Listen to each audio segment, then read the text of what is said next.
Kaya buwatan. Ay, ito pa, bukasan o yun. Wala eh. Ilang naman ang liit. Sadik-sadik man. Oh. Ang dami nito sa package, hindi ko iniintindi ito eh. Sarap po. Hindi malalaki na yung Gusto ko lang din ay kakain na lang. Pinupukpuk nga siguro. Nakadikit sa ano, poste ng kawa ng kubo. Ay, doon nga daw galing. Wala. Opo, doon nga. Walang laman. Ito malaki. Ito. Wait. Ayan. Yun. Eh, dali. Video, ayan. Oo, ay sarap. Martilyo. Oh, are ha. O, are Oh, are.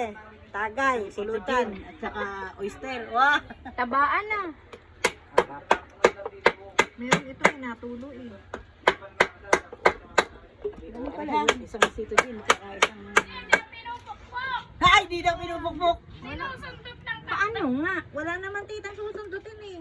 Ito, tit. Dali. Mahinang sumundot ito, tita. Pulutan.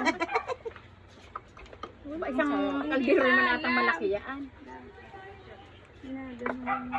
Ay ano kasi yung kutsa niya. Sarap. Wala ba? Yung hindi matilos. Ito yung nakadikit sa print sa ano, pag nag-ano, papalibas. Saan ba yan? Sa kawayan. Hindi ko na nga sa bulsa. Sa kawayan siya. Ay, sabi nila, ay, nakakapit daw sa ano. Oo, ano yung sa poste ng kawayan ng sketch. Ang tihim? Hindi talaga. Yung tihim shell sa lupa. Gagayahan naman tayo. Kaya oo, masaya tayo. Gagayan tayo. Gagayan na. Gagaya lang. Meron naman yung pagalingan eh. Meron tong, ayan, ang galing. Oh, ang laki. Yun, oh, yun, ang laki, oh. Paano mo nalaman na yun, yun? Maliit ang... Ay, may sarap na maliit. Ano yan? Ano nakapasok pa? Okay. Wow! Ba, nakagaling ka na agad, kuya. Ay, ginawa tayong puno. Ay, hindi kayo natuloy. May sponsor pa. Sabi mo pumunta na ngayon at nandito kami. Tawanan sa loob na dala ko yung katang.